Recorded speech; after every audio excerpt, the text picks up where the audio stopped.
असम विधानसभा की winter session का आज दूसरा दिन है। गुज़िश्ता रोज असम विधानसभा में एंटी पॉलीगैमी कानून पेश किया गया, जिस पर सियासी लीडरान के रद्दअमल सामने आए। AIUDF के विधायक डॉक्टर रफीकुल इस्लाम ने सरकार पर सीधा हमला बोलते हुए कहा कि यह कानून असम को 2 हिस्सों में बांटने की कोशिश है। उनका कहना है कि बिल में कबायली इलाकों को छूट दी गई है, जबकि मुस्लिम समाज पर पाबंदियां लगाई जा रही है। MLA का इल्जाम है कि कानून तो सबके लिए एक जैसा होना चाहिए, ये क्योंकि कौम के हिसाब से अलग अलग कानून बनाया जाए। ये बिल मुसलमानों को निशाना बनाने की कोशिश है।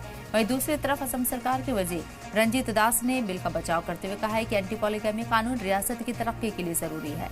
उनका कहना है कि पढ़े लिखे मुसलमान पहले ही एक ही शादी करते हैं, लेकिन अक्सर अनपढ़ तबके में एक से ज्यादा शादियां और तेजी से बढ़ती आबादी फिक्र का मौजू है। इसलिए सरकार ने इसे रोकने के लिए कदम उठाया।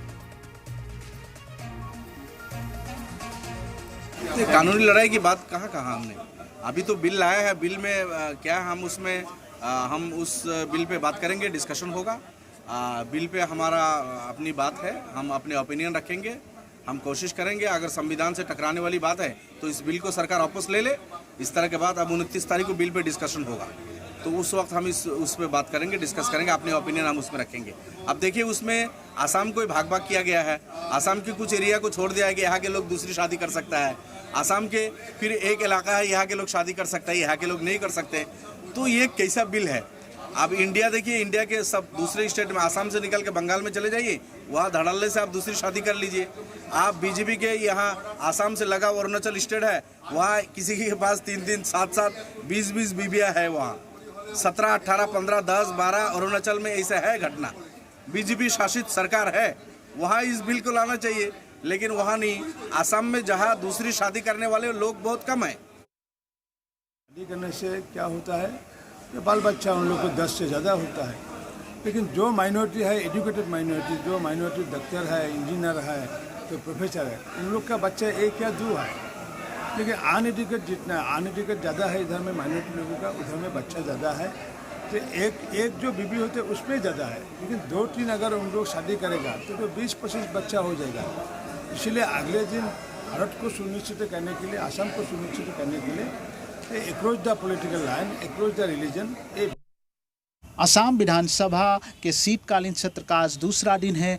कल जो पहला दिन था, वहाँ पे बहुत महत्वपूर्ण जो एक एंटी पॉलीगैमी कानून का बिल जो पेश हो चुका है, उसी के बाद AIUDF के विधायक डॉक्टर हाफिज रफीकुल इस्लाम ने हमसे बातचीत करते हुए कहा कि ये जो एंटी पॉलीगैमी कानून को जो असम सरकार ला रहे हैं, जो बिल पेश हुआ है, उसी के कारण देखा जाए तो ये सिर्फ एक मुस्लिम समुदाय को टारगेट किया गया है, क्योंकि असम में अभी 2 भागों में विभक्त किया गया है।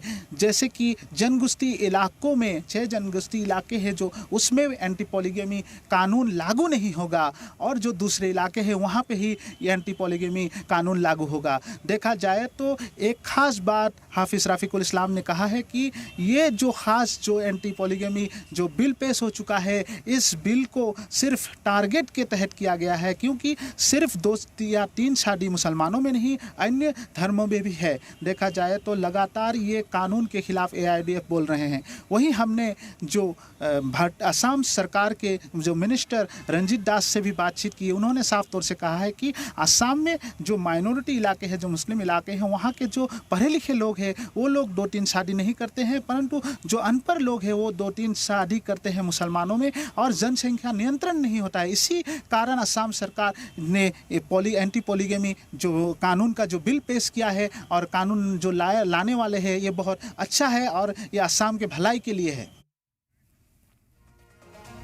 और इसी के साथ फिलहाल इस बुलेटिन में इतना ही। दीजिए इजाजत। आप देखते रहिए सलाम टीवी आता।